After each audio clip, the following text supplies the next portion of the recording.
Alright, we're back. It's a brand new edition of Portage Tough, or as some might call it, Portage not so tough.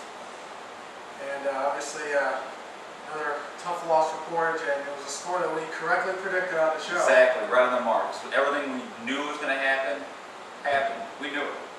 Yeah, no question about it. And so now, we're going to talk a little about the Crown Point game. It doesn't get any easier. Now travel to Chesterton. It's their homecoming this week, so Joe, why don't you get things? Okay, I attended the Portage Crown Point game, very disappointed. Why? Because I was hoping what I said was not going to come true. Unfortunately, everything that we both said did come true. Crown Point stopped the run just like I predicted. Portage came out with a very run-oriented offense, very different from their spread. I honestly believe if they didn't go to that spread offense, I believe we would have had a shootout and actually passed the ball. We had a great shootout, but our offense, Crown Point didn't expect it at first. They had a couple safeties back deep. They had some nice runs start off the first drive.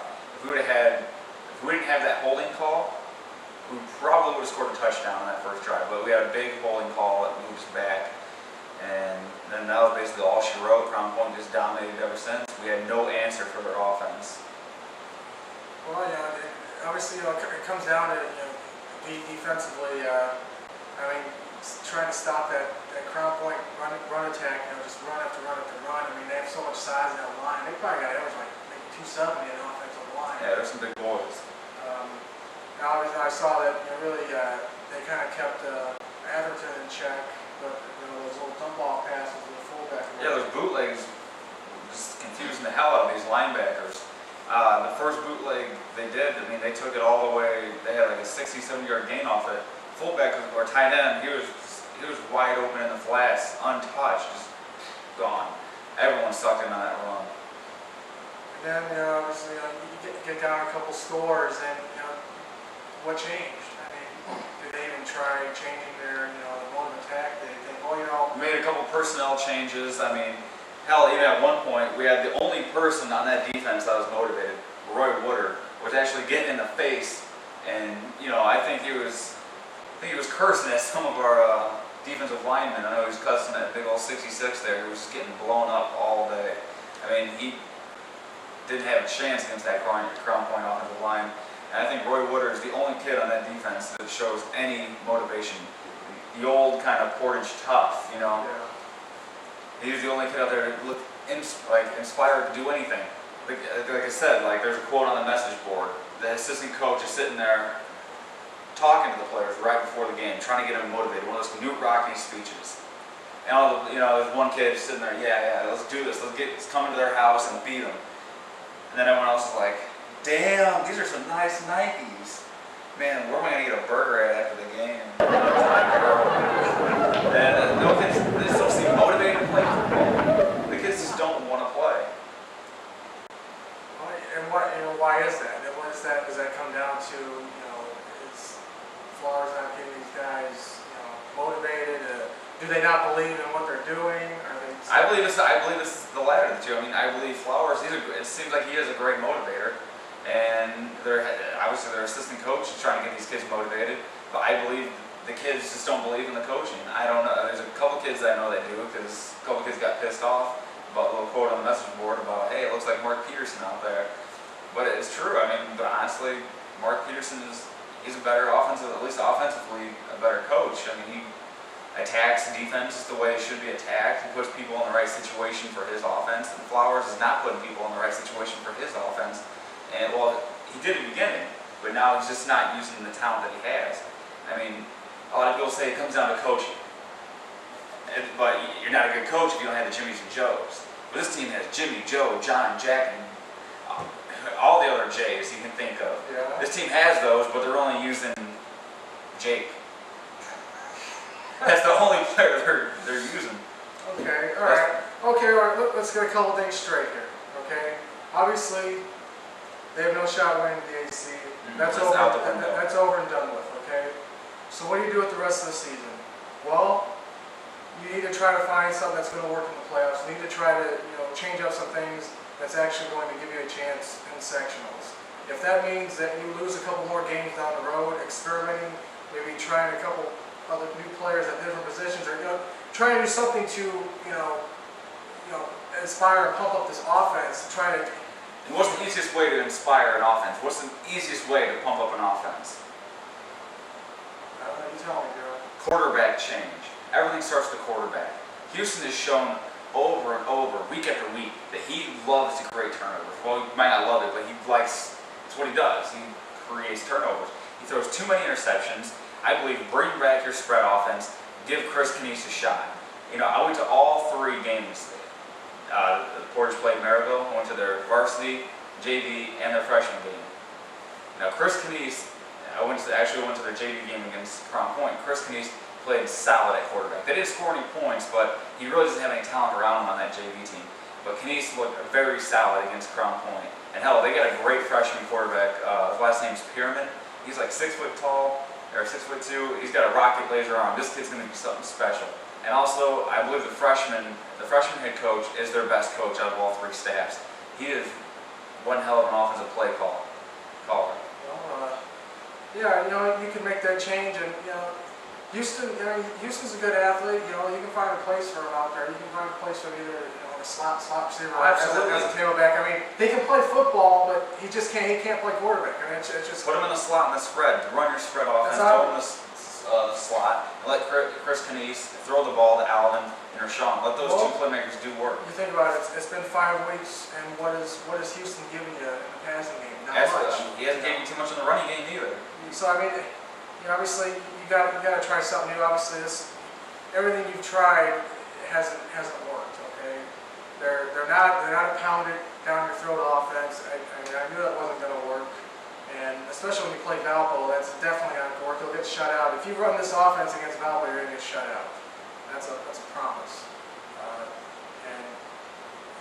Obviously their best players are their receivers. I mean, this is a finesse team. Yeah. They have to play finesse style football. So now we've got Chesterton coming up, Joe, and it's their homecoming. So JT, I'm going to be, coming into your house. I'm going to allow you to do the Alice Tire Shop matchups of the week.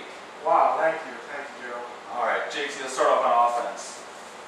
Offensively, Portage, they've been trying a lot of different things. Nothing's really seemed to work very well. Maybe if they were a little bit more balanced, if they weren't just so run heavy, if they threw in some play actions and just some drop back passes, or maybe even some first down passing, try to mix it up a little bit, they'd be a little bit better off. But as it stands right now, Chesterton's got a better attack. They have a better quarterback. John Watson is a good passing quarterback, and he's very good at making these reads in the triple option offense. And really, historically, Portage has had a lot of trouble stopping the triple option attack. I think Chesterton gets this nod right here. Defensively, Chesterton's been solid all season long. They lost a tough game to Valpo last week. I was there. Their run defense isn't quite as good as Crown Point's. Still better than Portage's. And I still think Chesterton has a little bit of an advantage defensively too. They're just a little better defensive team. Special teams, they've got arguably the best kicker in the state. Every kickoff I've seen from them has gone in the back of the end zone, which means I don't care who you got returning. If you got Coleman, Best, Dixon, doesn't matter. They can get their hands on the ball. What are they going to do? Once again, Chesterton's got the advantage. And then it comes down to the intangibles. I mean, unfortunately, it doesn't look like Portage is very motivated right now. And Chesterton, they got a lot to prove. They just came off their first loss of the season. It's their homecoming game. I think they're a little bit pissed off. I think they want to bounce back. And who's on the schedule? Portage. They want to take it out. Not to mention, no DAC team, I believe in over 30 years, has won the DAC with 2 losses. That's not going to happen this year either. So Chesterton's desperate to stay in the race. They have to win this game. I think it means a little more to them than it does the Portage right now. I'm going to have to take Chesterton into intangibles. Now, score-wise, I mean, your score kind of differs from mine. I think Portage is going to have some success running the ball in this game, just because Chesterton's run defense is not quite as strong as Crown Point. Crown Point and Valpo, 2 best run defenses in the area. But I think there's going to be a few lanes open. I think Dixon will break off a couple more runs.